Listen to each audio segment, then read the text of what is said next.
The morning I first unlocked the door to my lakeside home was the culmination of 15 years of hard work and saving. The realtor handed me the keys with a smile and said, "Congratulations, you are now the proud owner of the most beautiful view on Lake Serene." I could not help but agree. The back of the property sloped gently down to where my land met the crystal blue water. Tall pines provided privacy from neighboring homes, and the morning light danced across the ripples of the lake in a way that made my heart swell with pride. This was mine, all mine.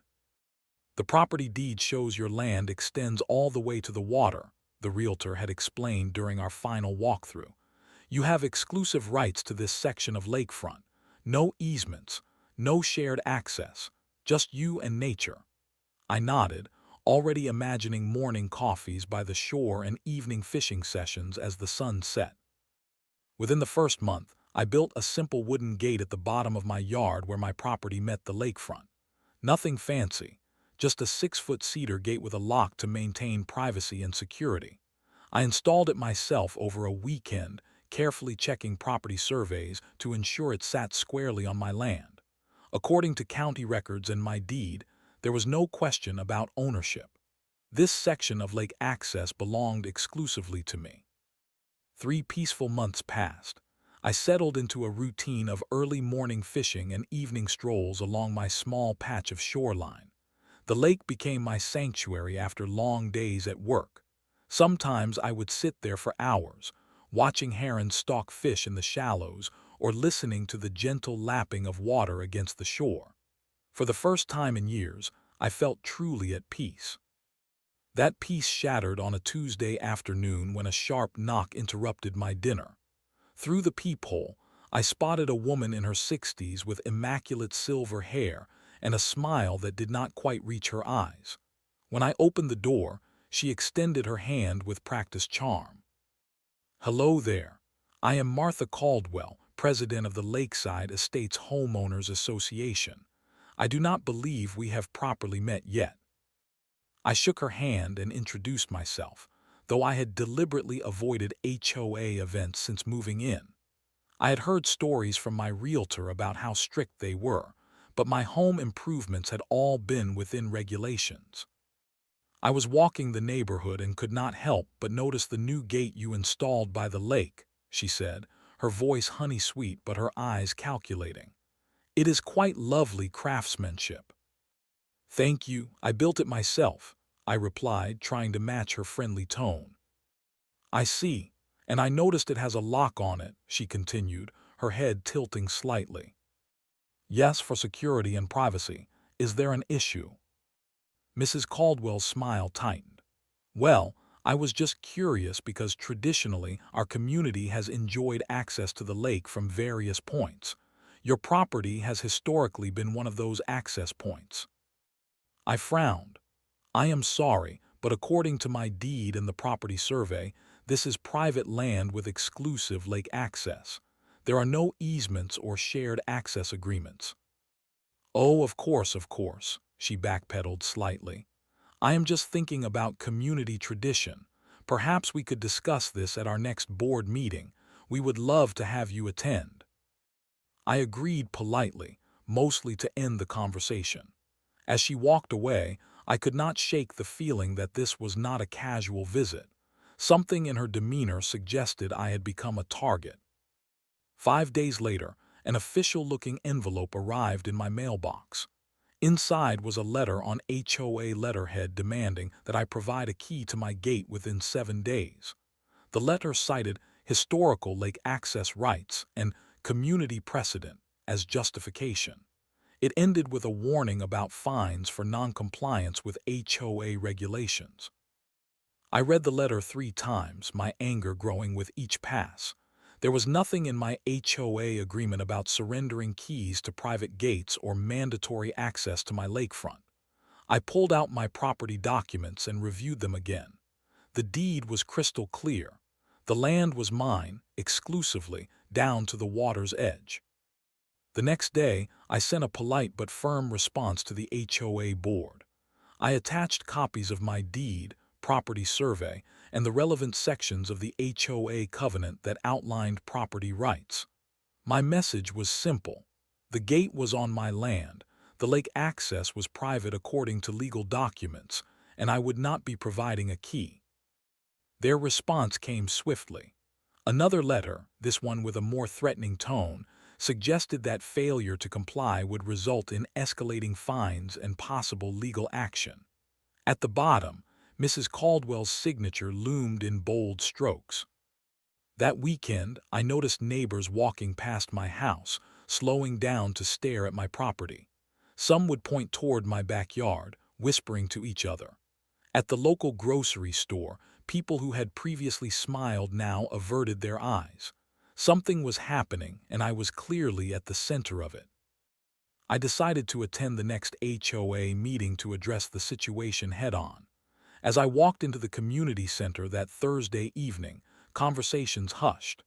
Mrs. Caldwell sat at the center of the board table, her posture perfect, her expression unreadable.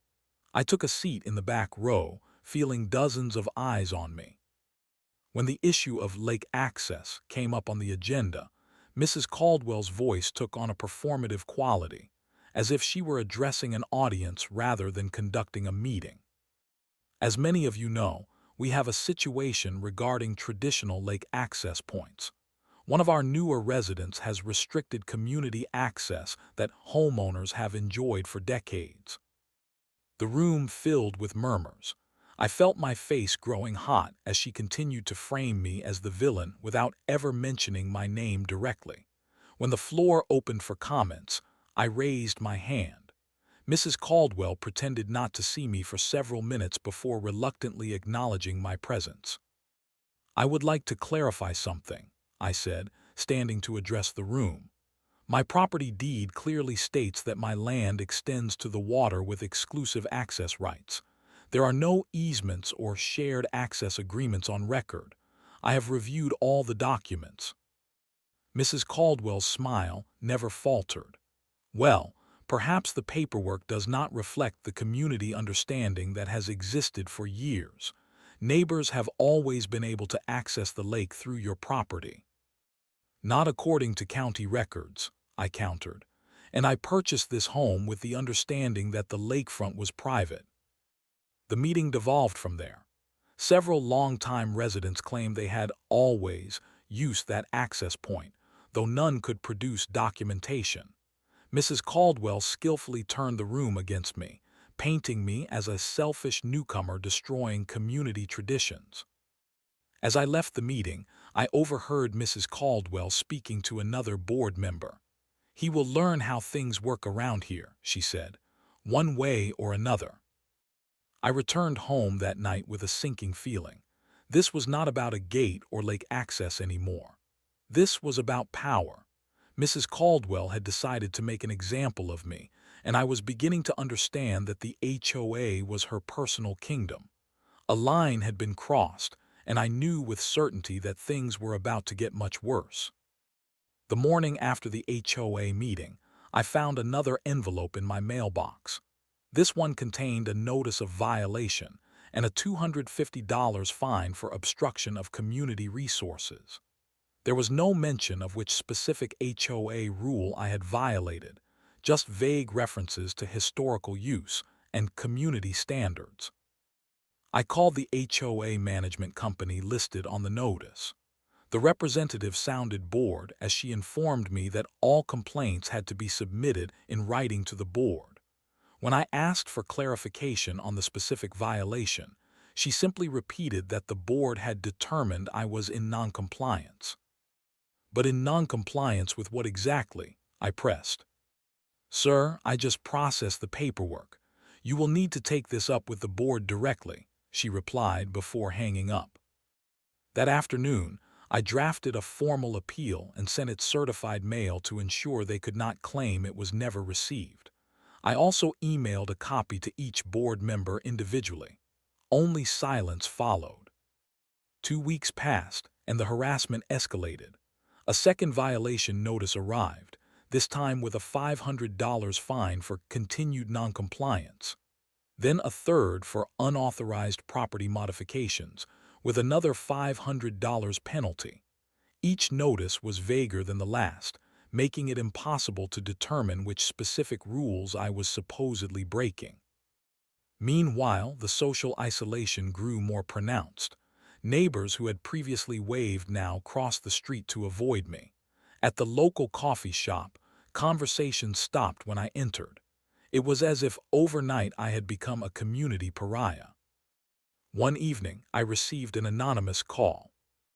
"You should just give them the key," a man's voice said. "They will not stop until you do." "Who is this?" I demanded. The line went dead. The next day, I came home to find flyers stuffed in all the mailboxes on my street. They announced an emergency community meeting to discuss the ongoing lake access crisis. The dramatic language painted me as single-handedly destroying neighborhood property values and community spirit. I decided to attend this meeting as well, though I knew it would be hostile territory. The community room was packed when I arrived. Mrs. Caldwell stood at the front, a PowerPoint presentation queued up on a projector. As I took a seat in the back, she began her performance.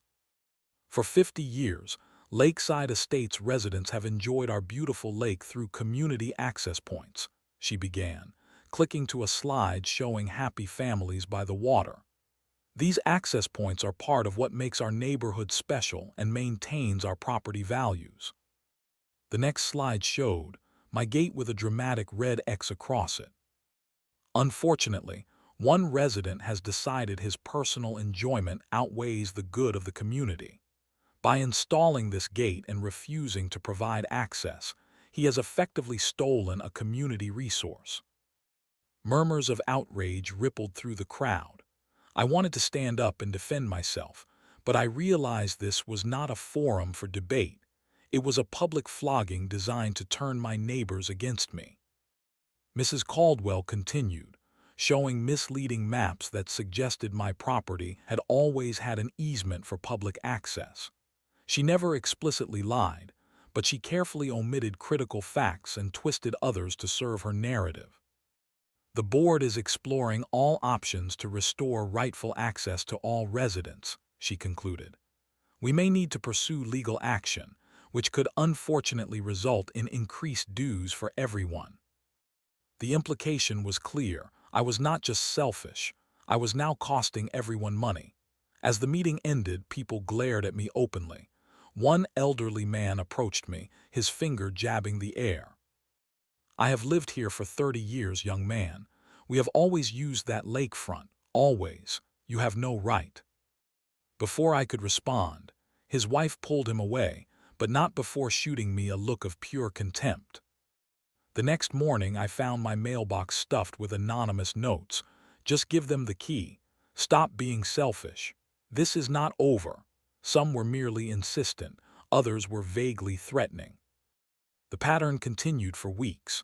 New violation notices, anonymous complaints about noise from my property, though I was rarely home, reports of excessive garbage that magically appeared for inspection days, then disappeared afterward, claims that my lawn was a quarter-inch too tall or that my mailbox did not meet exact specifications.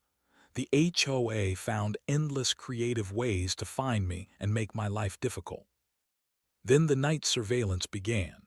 I first noticed it when my dog barked at something outside around 11 p.m. Through the blinds, I saw flashlights moving around the perimeter of my property. Grabbing my phone to call the police, I stepped onto my back deck and called out, "Hello, this is private property." The lights immediately went out, and I heard hushed voices and retreating footsteps. The next morning, I found footprints near my gate and evidence that someone had been examining the lock. This happened 3 more times over the next week. Each time, the trespassers fled when confronted. When I reported it to the local police, they took a report but explained that without clear evidence of who was trespassing, there was little they could do. "Install some cameras," the officer suggested. "If they come back, get it on video." I took his advice and ordered a security system the next day. Before the cameras were even installed, I came home to find an official-looking notice taped to my front door. At first glance, it appeared to be from the City Code Enforcement Department, warning that my gate violated municipal regulations and needed to be removed within 72 hours or I would face significant fines. I immediately called the city office to verify. After being transferred several times, I finally reached someone in code enforcement. "We have not issued any notices for your address," she confirmed after checking their records. "This sounds like a fraudulent notice. Would you mind bringing it in? We should document this." The next day, I took the fake notice to the city offices. The clerk examined it closely and frowned. "This is definitely not one of our forms, though they tried to copy our letterhead. This is actually illegal. It is fraud and impersonation of city officials."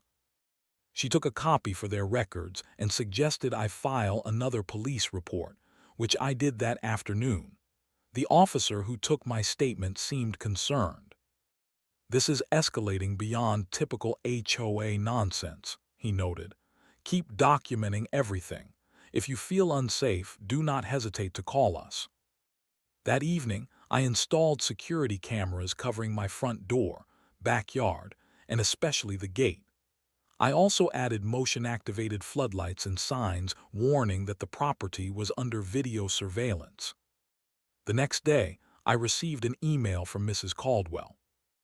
"It has come to our attention that you have installed surveillance equipment without board approval. Please submit the proper forms and remove the equipment until approval is granted." I did not bother responding. It was becoming clear that this was not about rules or community access. This was about control and power. Mrs. Caldwell had made me her target, and she would not stop until she won or was forced to stop.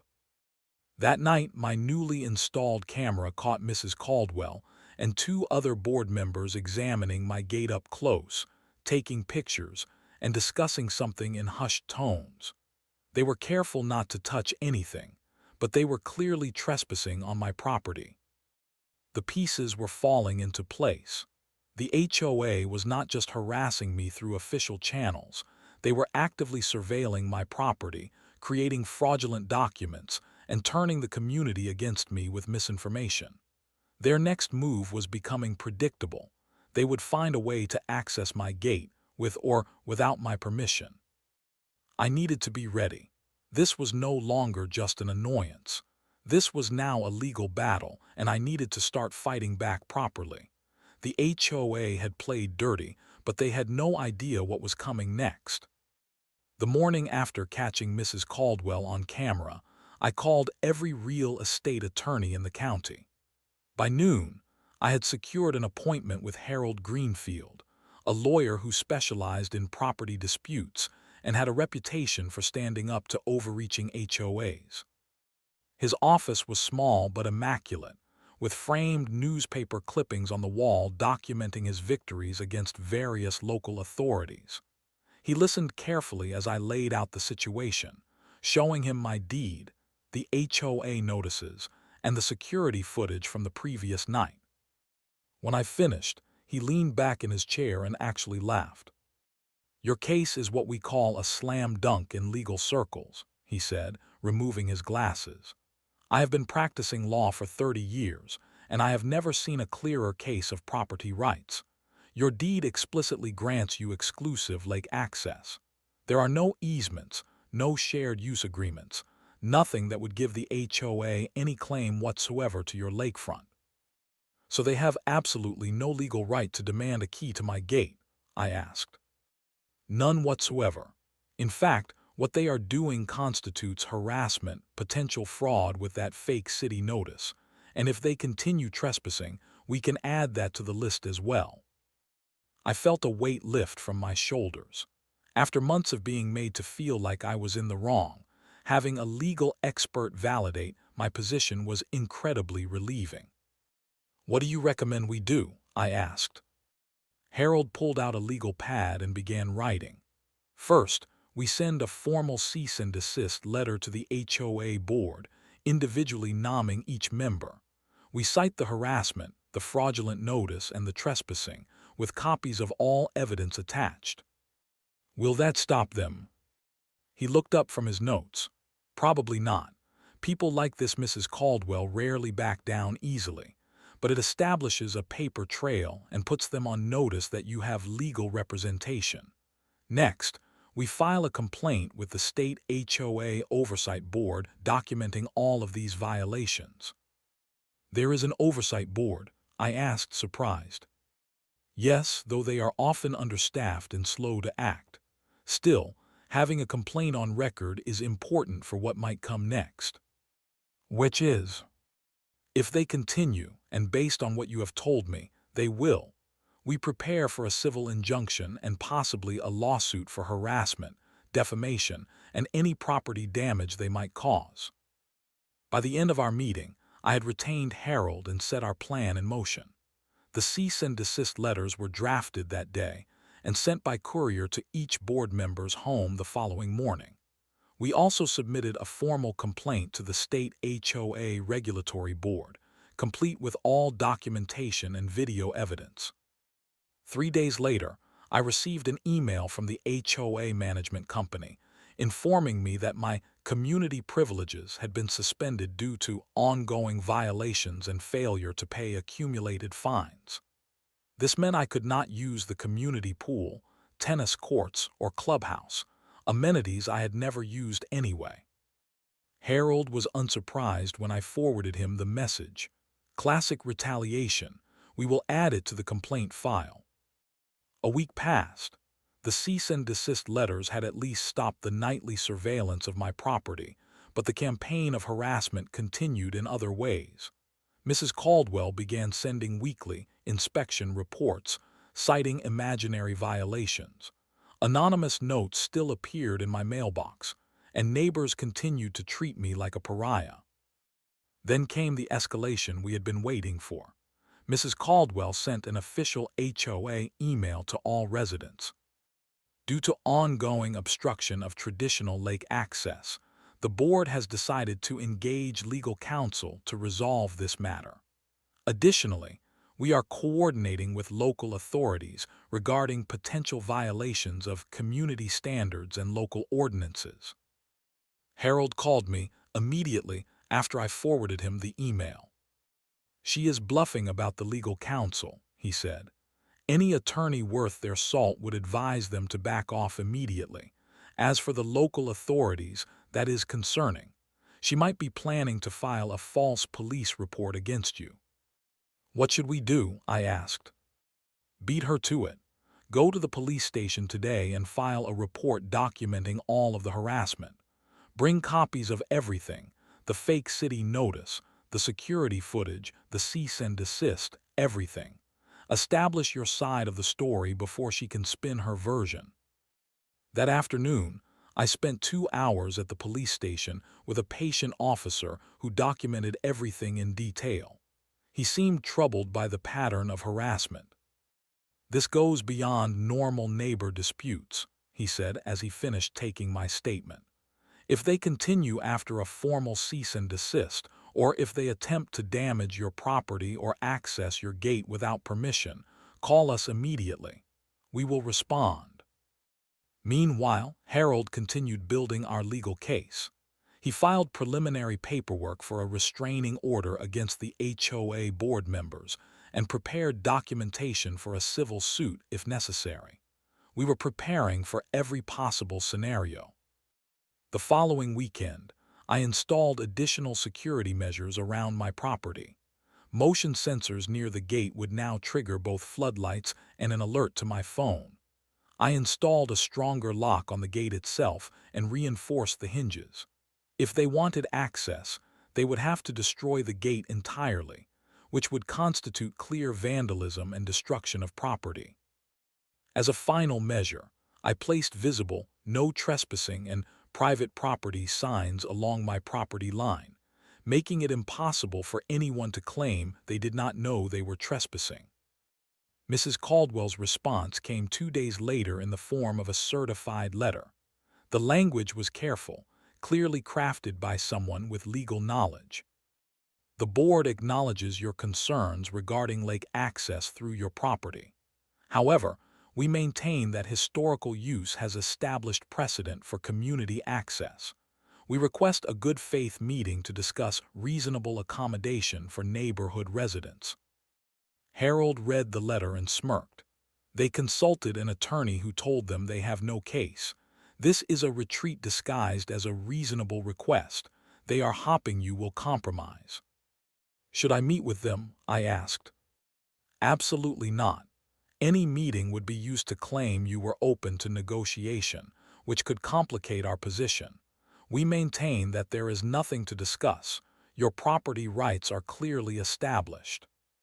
Harold drafted a response that was polite but utterly unyielding. While I appreciate the board's acknowledgement of my concerns, there is no legal basis for any claim of historical use or precedent regarding access through my property. My deed explicitly grants exclusive rights with no easements or shared access provisions. I must decline any meeting as there is nothing to negotiate regarding my private property rights. The next HOA meeting was scheduled for the following Thursday. Though Harold advised against attending, I decided to go anyway, sitting in the back and recording the entire meeting on my phone. Mrs. Caldwell was noticeably subdued. The lake access issue was mentioned only briefly, with a vague statement that the board is exploring options to resolve the matter. Several residents asked pointed questions about legal costs and whether the HOA had actual standing to pursue the issue, questions that Mrs. Caldwell deflected awkwardly. As I left the meeting, I overheard two longtime residents talking. Martha is obsessed with this gate thing. Frank told me their attorney basically said they have no case. Then why is she still pushing it? You know Martha, she cannot stand to lose, especially to a newcomer. Their words confirmed what I had suspected all along. This was not about lake access or community traditions. This was about one woman's need for control and her inability to accept being challenged. That night, as I watched the sunset from my lakefront, I felt a strange calm. I had done everything legally possible to protect myself. The documentation was thorough, the legal groundwork laid. All that remained was to see how far Mrs. Caldwell was willing to go. I did not have to wait long for my answer. The security alert on my phone woke me at 12:17 a.m. Someone was at my gate. The security alert chimed with an urgency that jolted me from sleep. I grabbed my phone from the nightstand and tapped the notification with a racing heart. The live feed from my backyard camera filled the screen, and what I saw made my blood run cold. There, illuminated by the camera's night vision, stood Mrs. Caldwell. She was not alone. Two other board members, Roger Jenkins and Diane Foster, flanked her as she examined my gate lock. In her gloved hands were bolt cutters. I watched in disbelief as she positioned the cutters around the shackle of my padlock and squeezed the handles. The lock resisted at first, then gave way with a snap that was audible even through the camera's microphone. Mrs. Caldwell removed the broken lock and swung the gate open, gesturing triumphantly to her companions. What happened next was even more shocking. From the shadows emerged at least 8 other neighbors, carrying coolers, folding chairs, and beach towels. They filed through my gate, following a path down to my private lakefront. Mrs. Caldwell stood by the gate like a gatekeeper, smiling as each person passed through. I called the police immediately. "This is an active break-in," I told the dispatcher, my voice tight with anger. "Multiple individuals have just cut the lock on my gate and are trespassing on my property. I have it all on video." "Are you at the residence now, sir?" the dispatcher asked. "Yes, I'm inside. They are in my backyard." "Officers are on their way. Please stay inside and do not confront the individuals." While waiting for the police, I texted the video to Harold with a brief message. "They broke in. Police coming." Then I continued watching the live feed. The trespassers had made themselves at home on my lakefront. They set up chairs in a semicircle, opened coolers full of beer, and even started a small portable fire pit. Music played from someone's portable speaker. It was like watching a bizarre party unfold on my property in the middle of the night. 15 minutes later, flashing lights illuminated my street as two police cruisers pulled up. I met the officers at my front door and quickly explained the situation, showing them the live feed on my phone. "They are still there," I said, "and I have the entire break-in recorded." The officers, a veteran named Rodriguez and a younger officer named Chen, reviewed the footage carefully. "That is clearly breaking and entering," Officer Rodriguez confirmed. "And the bolt cutters make it destruction of property as well. Do you know these individuals?" "Yes. The woman with the bolt cutters is Martha Caldwell, president of the HOA. The others are board members and neighbors." Officer Rodriguez raised his eyebrows. "Well, let us go have a word with them." I led the officers through my house and out the back door. As we approached the gate, the sound of laughter and music grew louder. Officer Rodriguez went first, with Officer Chen and me following close behind. When we rounded the corner and the lakefront came into view, the party was in full swing. Someone had even strung up battery-powered fairy lights in the trees along the shore. For a moment, no one noticed our arrival. Then Officer Rodriguez cleared his throat loudly. "Excuse me, folks, police department." The reaction was immediate. Conversations halted mid-sentence. Heads turned in unison. Mrs. Caldwell, who had been holding court from a lawn chair at the center of the group, stood up so quickly she knocked over her drink. "Officers," she said, her voice artificially calm, "is there something wrong?" "Yes, ma'am. You and everyone here are trespassing on private property. We need to see some identification from all of you." Mrs. Caldwell's composure wavered only slightly. "There must be some misunderstanding. This is a community lake access point. We have always used this area." Officer Rodriguez turned to me. "Sir, do you wish to press charges for trespassing, breaking and entering and destruction of property?" Before I could answer, Mrs. Caldwell interjected. "That is ridiculous. He gave us permission to use this access point. We have had an understanding." "That is a lie," I said firmly. "I have never given permission. In fact, I have sent multiple notices through my attorney expressly forbidding access. And I have video of Mrs. Caldwell cutting my lock with bolt cutters less than an hour ago." Officer Chen had been quietly surveying the scene. "Ma'am, bolt cutters would constitute breaking and entering. That is a serious charge." Mrs. Caldwell's face flushed. "He verbally told me I could access the lake if I needed to. This is just a misunderstanding." I pulled out my phone again. "I have never given any such permission. In fact, here are copies of the cease and desist letters my attorney sent to each board member, including Mrs. Caldwell, specifically prohibiting access to my property." Officer Rodriguez reviewed the documents, then looked at the broken lock still hanging from the gate. "Ma'am, I am going to need to see your ID. Everyone's ID, actually. This is now a criminal investigation." The party atmosphere had completely evaporated. Neighbors began gathering their belongings, some avoiding eye contact, others glaring at me defiantly. Mrs. Caldwell appeared momentarily panicked before her face hardened into a mask of indignation. "This is outrageous. We have been accessing the lake this way for decades." "Do you own this property, ma'am?" Officer Rodriguez asked pointedly. "No, but—" "Then you are trespassing, and you have damaged private property to gain access. Those are criminal offenses." What followed was surreal. The officers methodically collected identification from everyone present, taking statements and photographs of the scene.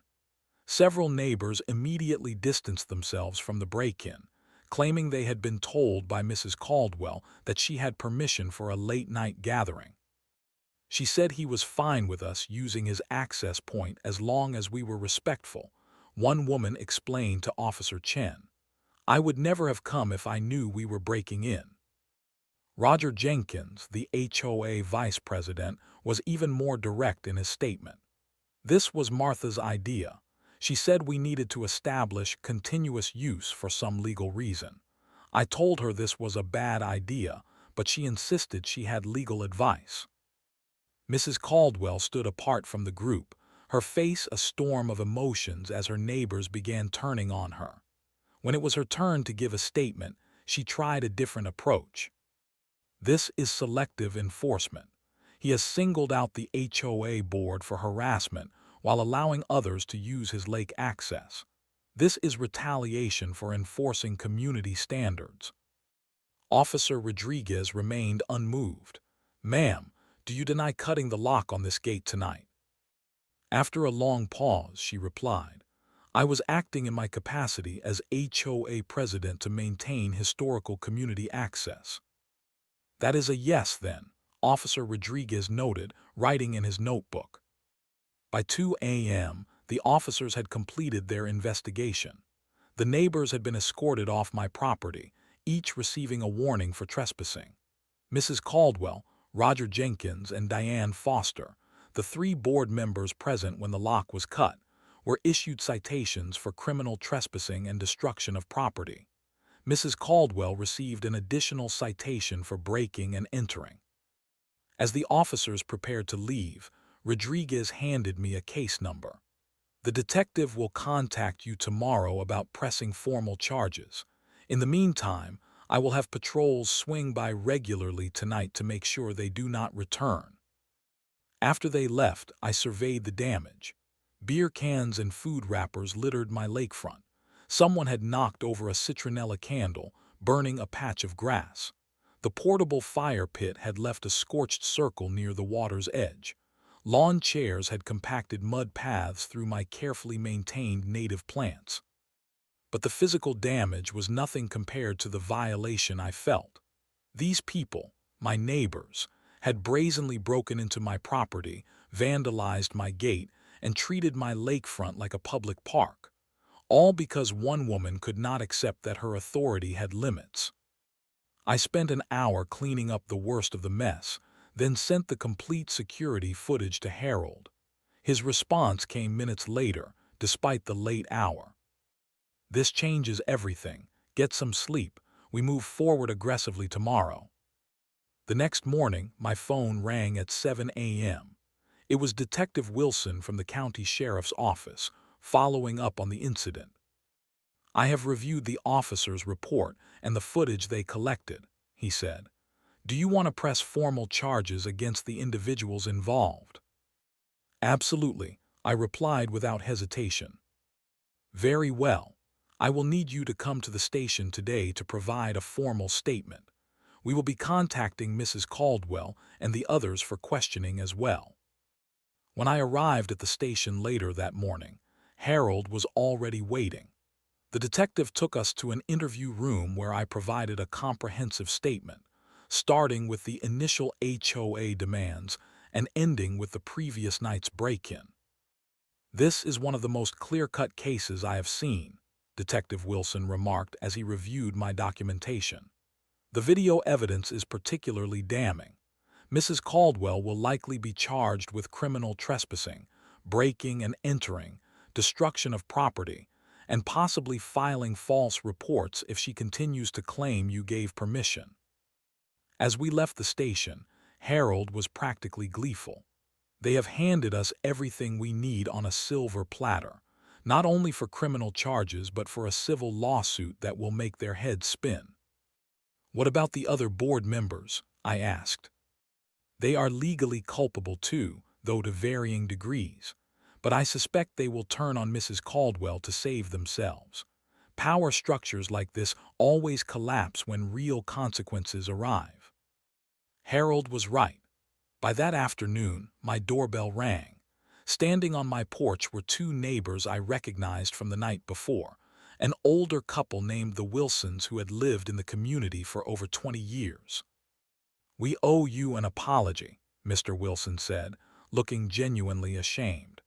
"Martha told us you had agreed to let us use your lakefront if we were respectful. She said you just did not want it to be a public free-for-all, which seemed reasonable. We never would have participated in breaking in, Mrs. Wilson added. We are not criminals. We were misled and we are truly sorry. Their apology seemed sincere, and they were the first neighbors to acknowledge the truth of the situation. I thanked them for coming forward. Would you be willing to provide a statement to that effect? I asked. It could be important for the legal proceedings. They exchanged glances, then nodded. We will tell the truth, Mr. Wilson said firmly. Martha has gone too far this time. Over the next 48 hours, 3 more neighbors came forward with similar stories. Each had been told different versions of the same lie, that I had given conditional permission for lake access, that I was being unreasonable about a historical right, or that the HOA was asserting legal authority they simply did not possess. Meanwhile, Harold had been busy. He filed a formal civil lawsuit against the HOA as an entity, as well as against Mrs. Caldwell, Roger Jenkins, and Diane Foster individually. The charges included trespassing, defamation, property damage, harassment, fraud for the fake city notice, and intentional infliction of emotional distress. The suit sought compensatory damages, punitive damages, and a permanent injunction against any HOA board member accessing my property. The day after the lawsuit was filed, I received a call from someone identifying himself as Bernard Klein, the HOA's attorney. I would like to discuss a potential resolution to this unfortunate situation, he began, his tone carefully neutral. Any communication should go through my attorney, I replied. Of course, but I wanted to convey that the HOA board is interested in settling this matter quickly and quietly. Perhaps we could arrange a meeting to discuss terms. I relayed the message to Harold, who laughed. They are in panic mode. The lawsuit will become public record, and once the community learns about the break-in and criminal charges, the board members will be finished socially, not to mention potential personal liability if we win. The next day, a formal settlement offer arrived. The HOA proposed dismissing all outstanding fines against me, issuing a formal apology, and paying $5,000 for property restoration and emotional distress. In exchange, they asked that I drop the civil suit and not pursue criminal charges. Harold reviewed the offer and shook his head. This is insultingly low. They are trying to make this go away cheaply before it explodes in their faces. What should we do? I asked. Reject it outright. They committed criminal trespassing and breaking and entering. They harassed you for months. They damaged your property and reputation. $5,000 is a joke. I agreed completely. I do not want their money. I want accountability. Harold smiled. Then let us proceed with the lawsuit. The discovery process alone will reveal every questionable decision this board has made. Trust me, once we start deposing board members under oath, they will turn on each other like sharks. He was right again. Within days of our rejection, the community began to fracture. Someone, likely one of the board members trying to save themselves, leaked information about the break-in and subsequent criminal charges. The story spread through the neighborhood like wildfire. An emergency HOA meeting was called. Though I chose not to attend, I heard from the Wilsons that it was chaotic. Residents demanded explanations. Why was the board pursuing a legally indefensible position? Why were they breaking into private property? How much might this lawsuit cost each homeowner? Mrs. Caldwell apparently tried to maintain control, insisting that she had been acting in the community's best interest. But when pressed about the bolt cutters and midnight break-in, she had no credible explanation. The meeting ended with calls for her resignation. 3 days later, I received an email from the HOA management company indicating that an emergency board election had been called.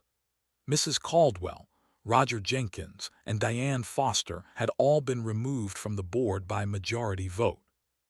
The following week, Detective Wilson called to inform me that the district attorney had decided to proceed with criminal charges against Mrs. Caldwell for breaking and entering, destruction of property, and filing a false police report.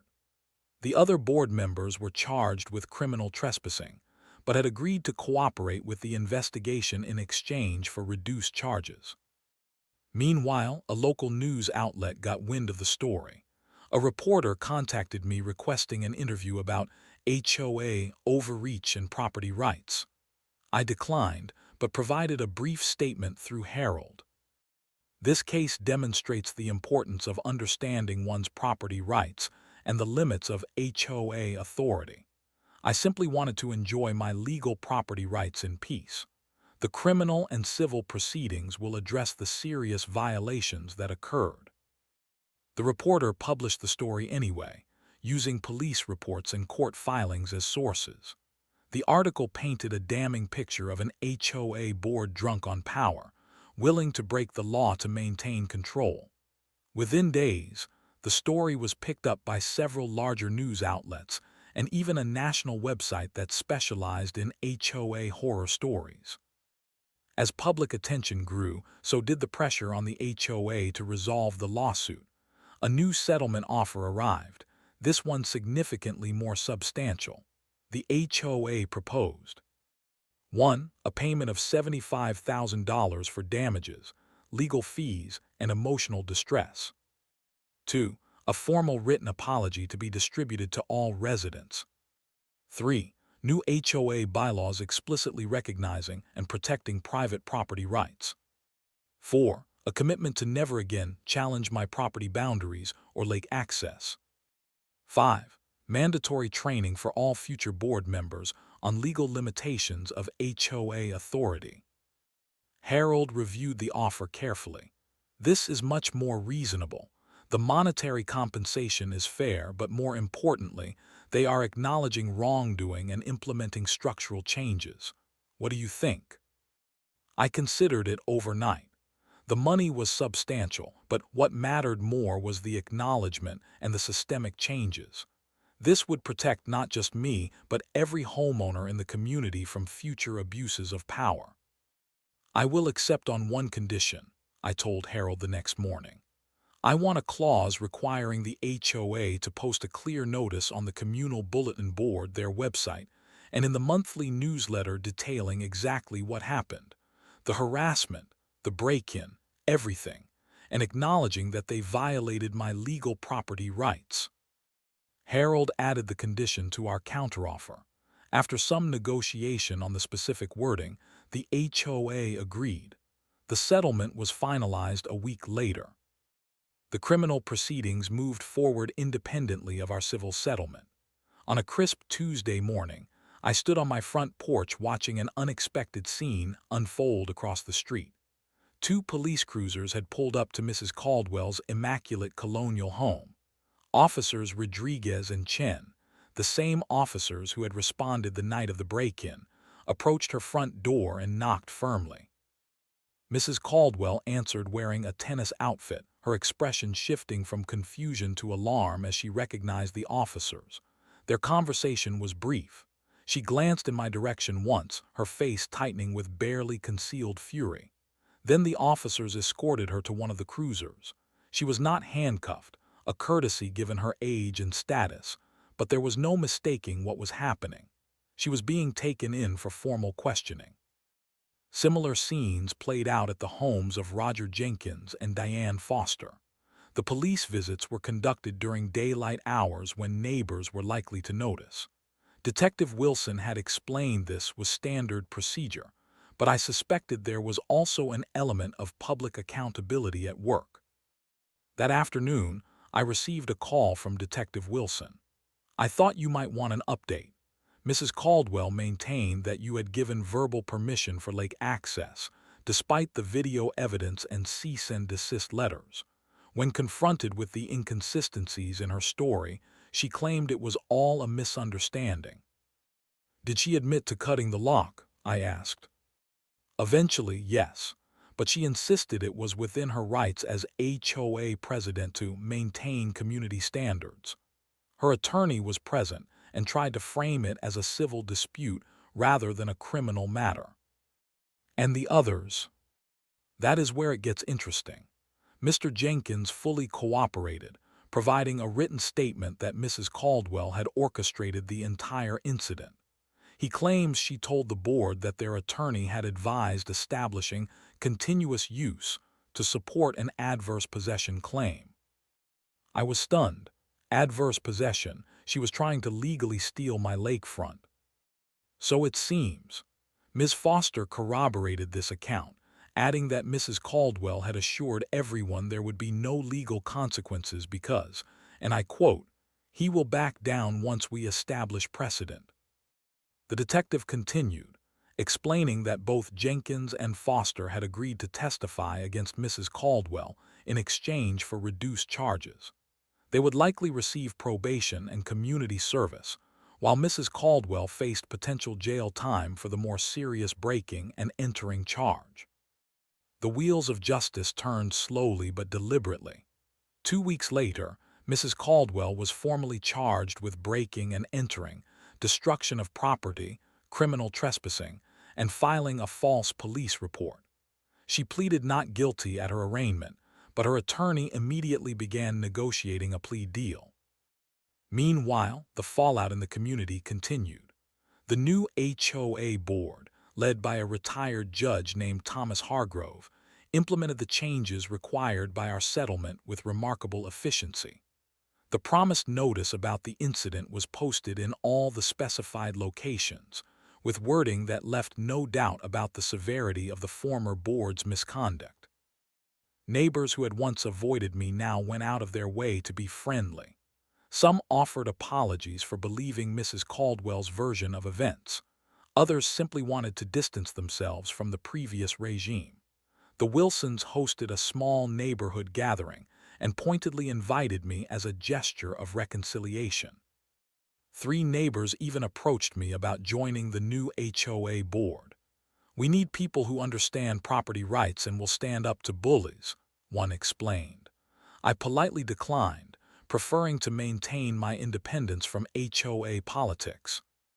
One evening, a knock on my door revealed an unexpected visitor, Roger Jenkins, the former vice president. "I know I am probably the last person you want to see," he began awkwardly, "but I needed to apologize in person. I should have stood up to Martha long ago." "Why did not you?" I asked bluntly. He sighed heavily. "Fear, mostly. Martha has connections throughout the community, the country club, the church, the business association. Crossing her meant social and sometimes professional consequences. It was easier to go along with her demands, even when those demands involved breaking the law." He looked genuinely ashamed. That night at the gate, I knew it was wrong. We all did. But after months of her insisting this was legally justified, some of us started to believe it. Or at least, we convinced ourselves it was a gray area rather than a bright line. His apology seemed sincere, if self-serving. He was still facing consequences for his actions, including potential professional repercussions. He was a real estate agent whose reputation had been severely damaged by the criminal charges. The most dramatic confrontation came during Mrs. Caldwell's preliminary hearing. I attended with Harold, sitting quietly in the back of the courtroom. Mrs. Caldwell arrived with her attorney, her normally perfect appearance showing signs of strain.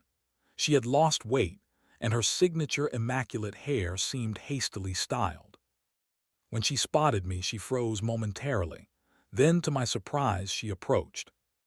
"You have destroyed everything I built in this community," she said, her voice low but intense. "Was that gate really worth all this?"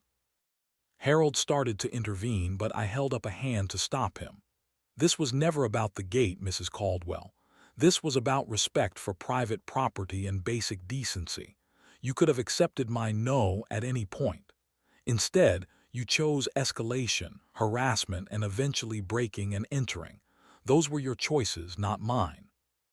She seemed genuinely unable to comprehend my perspective. In her world, her authority as HOA president was absolute. her interpretation of community standards unquestionable. The idea that a mere homeowner could successfully challenge her was inconceivable. The community was better before troublemakers like you arrived, she muttered before her attorney pulled her away. The hearing itself was brief. The evidence against her was overwhelming. The security footage, the cease and desist letters, the statements from other board members, the documented pattern of harassment, it all painted a damning picture.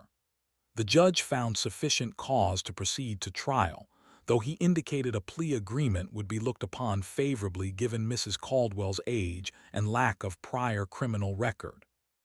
2 days later, her attorney contacted the district attorney with a plea offer. Mrs. Caldwell would plead guilty to criminal trespassing and destruction of property if the breaking and entering charge was dropped. Given the circumstances and evidence, the DA countered with a plea to breaking and entering with a recommendation for probation rather than jail time. After some negotiation, Mrs. Caldwell accepted the plea. She would serve 2 years of probation, pay restitution for the damaged lock and gate, complete 200 hours of community service, and have no contact with me or my property. Most significantly, she would be required to attend a property rights education course specifically designed for HOA board members. The day she entered her plea, local news cameras waited outside the courthouse. Mrs. Caldwell hurried to her car, head down, refusing to comment. The story ran on the evening news under the headline, HOA President Pleads Guilty in Property Rights Case. The media coverage extended beyond local outlets. A national real estate blog featured our case in an article about HOA overreach. A legal journal published a detailed analysis of the property rights issues involved. I even received requests for interviews from podcasts specializing in neighborhood disputes and property law, though I declined most of them. Thomas Hargrove, the new HOA president, requested a meeting to discuss how the community could move forward. Over coffee at a neutral location, he outlined the changes already implemented. We have completely revised the architectural review process to ensure it respects property rights. We have created a formal appeals process for any HOA decision, and we have instituted term limits for board members to prevent another Martha Caldwell situation. Those sound like positive changes, I acknowledged. We also want to apologize again, formally and sincerely, for what you experienced. It was a perversion of what an HOA should be. We are supposed to protect property values and community standards, not harass homeowners or violate their rights. His sincerity was refreshing. For the first time since moving in, I felt like I might actually belong in this community, not as a target or an outsider, but as a respected property owner with the same rights as everyone else. The final resolution of the criminal cases came a month later. Jenkins and Foster each pleaded to reduce charges of criminal trespassing, receiving 1 year of probation and 100 hours of community service. Mrs. Caldwell fulfilled the terms of her plea agreement, though she reportedly complained bitterly throughout the property rights course. The most satisfying outcome, however, was the systemic change. The state HOA regulatory board used our case as justification to implement new training requirements for all HOA board members statewide. The training specifically covered property rights, the limits of HOA authority, and the potential personal liability board members faced when exceeding those limits. As Detective Wilson explained when he called with a final update, your case has become something of a cautionary tale for HOAs throughout the county. No one wants to be the next Martha Caldwell. While the criminal proceedings brought personal accountability to Mrs. Caldwell and her co-conspirators, the civil lawsuit transformed the entire HOA structure. The day after the settlement was officially filed with the court, Harold called with unexpected news. The HOA's insurance company is freaking out, he said, a note of satisfaction in his voice. They just realized the full scope of potential liability here, not just for your case, but for any other homeowner who might have been similarly harassed. The insurance company that provided coverage for the HOA's legal liabilities had originally agreed to defend the case under a reservation of rights. But once they reviewed the evidence, particularly the video of the break-in and the documented pattern of harassment, they recognized that the actions went far beyond normal HOA operations and into the realm of intentional wrongdoing.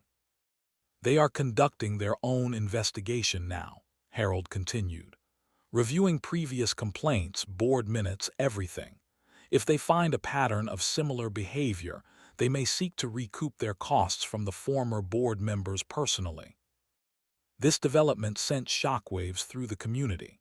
Former board members who had served under Mrs. Caldwell began distancing themselves, claiming they had been manipulated or kept in the dark about her tactics. Current committee chairs rushed to review and revise their procedures to ensure they were operating within legal boundaries. The community meeting to discuss the settlement was standing room only. I decided to attend, sitting quietly in the back row. Thomas Hargrove began by reading the formal apology required by our settlement. The Lakeside Estates Homeowners Association acknowledges and deeply regrets the harassment, violation of property rights, and criminal trespassing perpetrated against one of our homeowners. The actions of the former board members were illegal, unethical, and a betrayal of the trust placed in them. We commit to ensuring that such abuses of power never happen again in our community. The room was silent as he continued, outlining the specific violations and the changes being implemented as a result. When he finished, hands shot up around the room. Residents wanted details. How much was the settlement costing them? Would their dues increase? Were there other similar cases that might emerge? Thomas addressed each question directly. The HOA's insurance would cover the financial settlement, but rates would likely increase as a result. A thorough review of previous board actions was underway to identify any other potential misconduct. New governance procedures were being implemented to prevent future abuses. Then someone asked the question I had been waiting for. How could this have gone on for so long without anyone stopping it? Thomas looked uncomfortable but answered honestly. Fear and complacency. Mrs. Caldwell built a power structure that punished dissent. Those who questioned her decisions found themselves targeted by the very same tactics used against our neighbor. Most people simply kept their heads down to avoid becoming the next target. A woman in her 70s stood up, leaning on a cane for support. I tried to speak up 3 years ago when they fined me for a birdhouse. Martha had my car towed the next day, claiming it violated some obscure parking rule. After that, I stayed quiet. Her story opened the floodgates. One by one, residents shared similar experiences: arbitrary enforcement of rules, personal vendettas disguised as violations, intimidation tactics against anyone who challenged the board. The pattern was clear and disturbing. Mrs. Caldwell had not just targeted me, she had terrorized the entire community for years. Thomas nodded gravely as each story emerged. This is exactly why we need the structural changes outlined in the settlement, not just to comply with legal requirements, but to heal our community. The meeting lasted over 3 hours as residents vented years of frustration and fear. By the end, there was unanimous support for the settlement terms and a palpable sense of collective relief. The reign of terror was over. As I left the meeting, several people approached to thank me for standing up to Mrs. Caldwell. One elderly gentleman shook my hand firmly. You did what many of us wished we had the courage to do years ago. The fallout continued in the weeks that followed.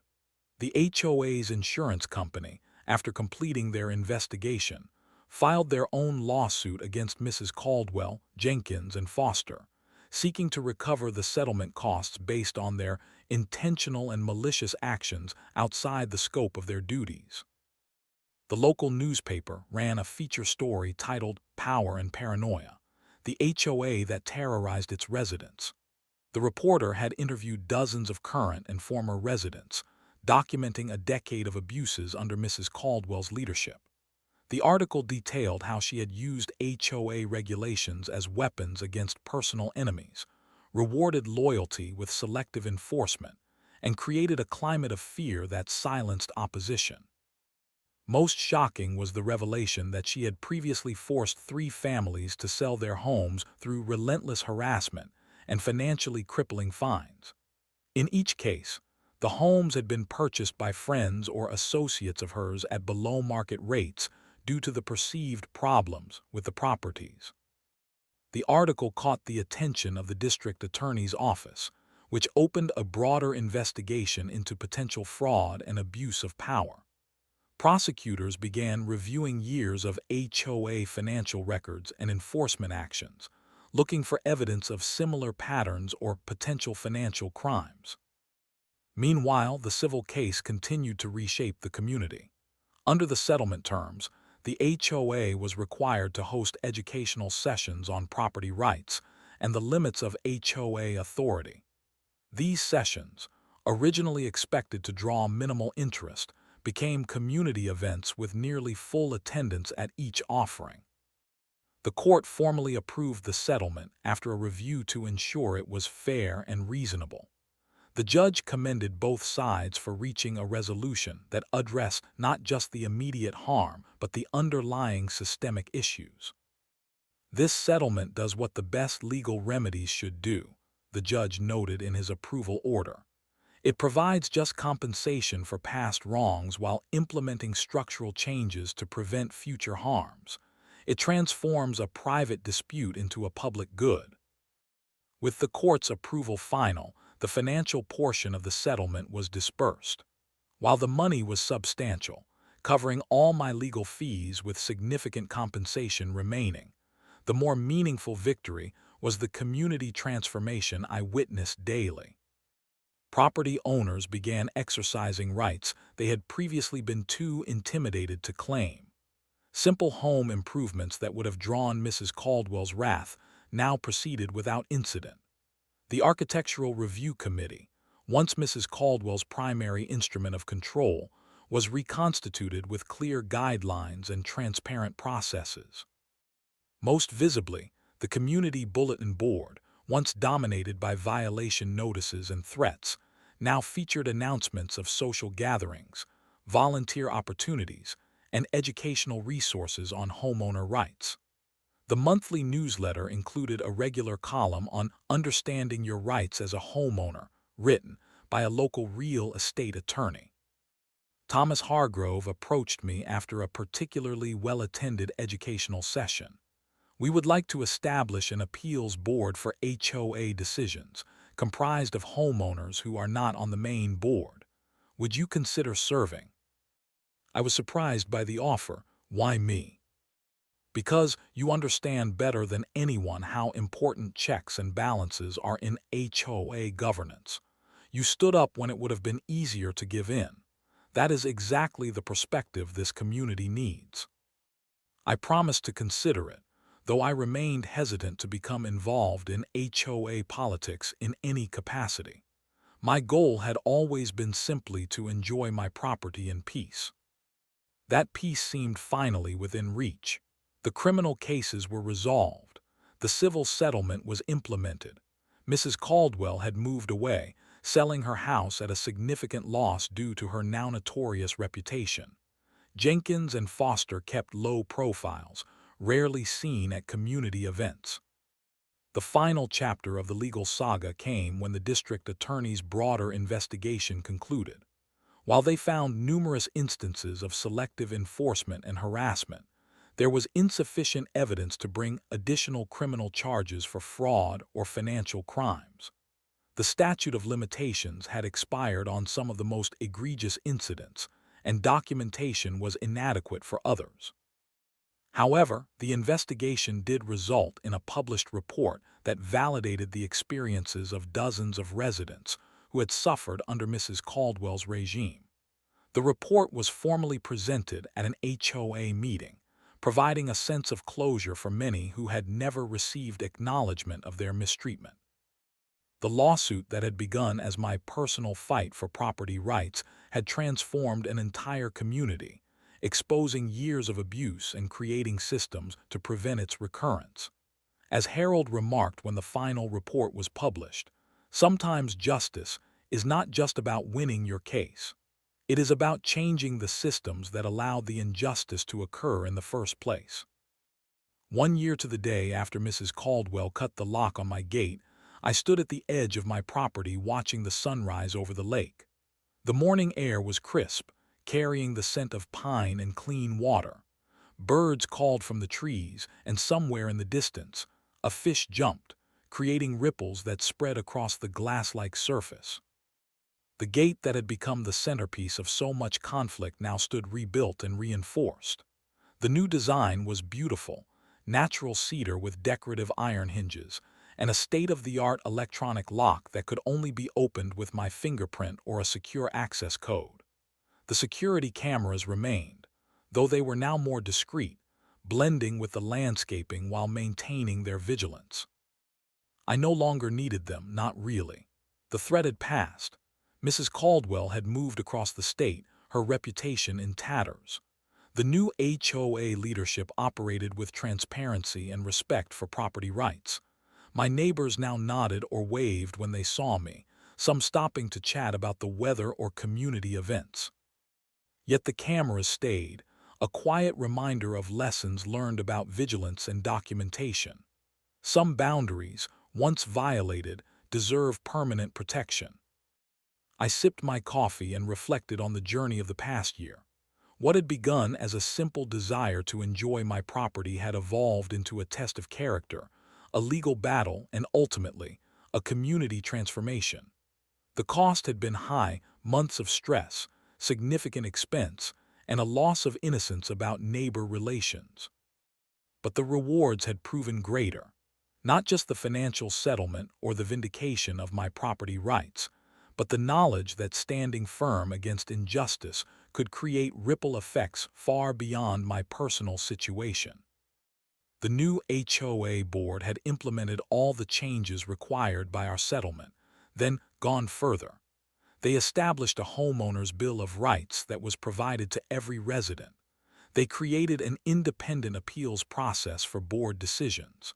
They instituted term limits and mandatory training on property law for all board members. Most significantly, they changed the culture from one of fear and control to one of community and mutual respect. The monthly meetings, once dreaded tribunals where homeowners were publicly shamed, became collaborative forums where residents contributed ideas for community improvement. Thomas Hargrove had proven to be everything Mrs. Caldwell was not: transparent, fair, and deeply respectful of property rights. Under his leadership, the focus shifted from aggressive enforcement to community enhancement. Rather than policing fence heights and mailbox colors, the HOA now organized volunteer landscaping days and community social events. I had declined his invitation to serve on the appeals board, preferring to maintain my independence. But I had cautiously begun attending some community events, finding myself welcomed rather than ostracized. The legal aftermath continued to reverberate beyond our community. The state legislature, prompted in part by media coverage of our case, passed a Homeowners Protection Act that strengthened oversight of HOAs and established clear limits on their authority. The act included mandatory training for board members, transparent appeals processes, and enhanced penalties for HOA overreach. My case became a case study in a real estate law course at the state university. Harold was invited to lecture on the intersection of property rights and HOA authority, using our experience as his primary example. He called me afterward, chuckling as he recounted how eagerly the students had dissected Mrs. Caldwell's legal missteps. "You have become something of a folk hero in property rights circles," he informed me. "The man who stood up to HOA tyranny and won." I did not feel like a hero. I had simply defended what was rightfully mine, the quiet enjoyment of property I had worked hard to afford. If there was heroism in that, It was the ordinary kind that comes from refusing to be bullied or intimidated, even when giving in would have been easier. The settlement money remained largely untouched in a separate account. After paying Harold's fees and investing in the new gate and security system, I had donated a portion to a legal aid organization that helped homeowners fight unjust HOA actions. The remainder I was saving for a purpose still undefined, though I had some ideas forming. As I stood by the lake that morning, a great blue heron landed at the water's edge, its movements deliberate and dignified as it searched for breakfast. I remained perfectly still, privileged to watch this private moment of natural grace. This was what I had fought for, not just legal rights on paper, but the actual, lived experience of peace and connection with this place. A soft voice behind me broke the silence. "Good morning." I turned to see my neighbor, Ellen Wilson, walking her golden retriever along the community path that ran near the edge of my property. She waved, keeping a respectful distance from my property line. "Beautiful sunrise," I called back with a genuine smile. "It really is," she agreed. "The Lake Committee is meeting next week to discuss the conservation plan for the shoreline. We would love your input, given your dedication to preserving the natural environment here." The invitation was sincere, without pressure or expectation. A year ago, such a conversation would have been unimaginable. "I will try to make it," I replied, meaning it. As Ellen continued her walk, I turned back to the lake, watching the heron take flight, wings spread majestically against the brightening sky. The moment captured everything I had fought for: serenity, beauty, and the right to enjoy them on my own terms. Later that day, I met with an architect to discuss plans for a small dock, a project that would have been unthinkable under the previous HOA regime. The design was simple and environmentally sensitive, extending just far enough to launch a canoe or cast a fishing line. When I submitted the plans to the new Architectural Review Committee, approval came within a week, accompanied by a note commending the eco-friendly design. No harassment, no arbitrary rejections, no power plays, just a straightforward evaluation based on clear guidelines. That evening, I hosted a small gathering on my lakefront. Harold and his wife attended, along with the Wilsons and a few other neighbors who had supported me through the ordeal. We grilled fresh fish, shared stories, and watched the sunset paint the lake in shades of orange and purple. "To property rights," Harold toasted, raising his glass. "And to community," I added, surprising myself with the sentiment. "The right kind of community." Everyone nodded in agreement. There was a shared understanding around the circle that community and individual rights were not opposing forces but complementary values. True community respected boundaries and honored differences, creating space for both privacy and connection. As my guests departed, each thanking me for the evening, I walked once more to the edge of the water. The lake was calm now, reflecting stars that had begun to appear in the darkening sky. I thought about the journey, from that first confrontation with Mrs. Caldwell to this moment of hard-won peace. The gate that had been the focal point of so much conflict now served its intended purpose, not as a symbol of exclusion, but as a boundary that defined and protected what was mine. I could open it when I chose, sharing my slice of lakefront with friends and neighbors who respected my property and my right to control access to it. I secured the gate with its new lock before heading back to the house. The sound of the latch clicking into place was satisfying, a small daily ritual that affirmed a larger truth. Some battles are worth fighting, not just for personal victory, but for the principle at stake. My stand against HOA overreach had not just protected my property, it had helped restore the proper balance between individual rights and community governance. Inside, I opened my laptop to find an email from Thomas Hargrove. The subject line read, "Lakeside Estates Community Foundation Proposal." Intrigued, I opened it to find a thoughtful proposal for creating a community fund to help homeowners with unexpected hardships, medical emergencies, job losses, essential home repairs. The foundation would operate independently from the HOA but serve the same community. We were hoping you might consider serving as a founding board member, Thomas wrote. Your experience has given you a unique perspective on what community should truly mean. I smiled at the invitation. Perhaps this was the purpose for those settlement funds still sitting in the separate account, not just compensation for past wrongs but seed money for future good. I closed the laptop without responding immediately. That decision, like all important ones, deserved careful consideration, but I was open to it in a way I could not have imagined a year earlier. As I prepared for bed, I glanced out my bedroom window toward the lake. The moon had risen, casting a silver path across the water. My gate stood closed but not locked, a boundary clearly defined but not impenetrable. That balance between protection and openness, between individual rights and community connection, had been worth fighting for. The gate had never really been about keeping people out. It had been about the fundamental right to decide who to welcome in, and when, and on what terms. In the end, that is what property rights truly mean, not isolation or selfishness, but the freedom to create meaningful boundaries and then, by choice rather than coercion, to open those boundaries when and how we choose. It is a freedom worth defending, even when, especially when, those with power try to take it away.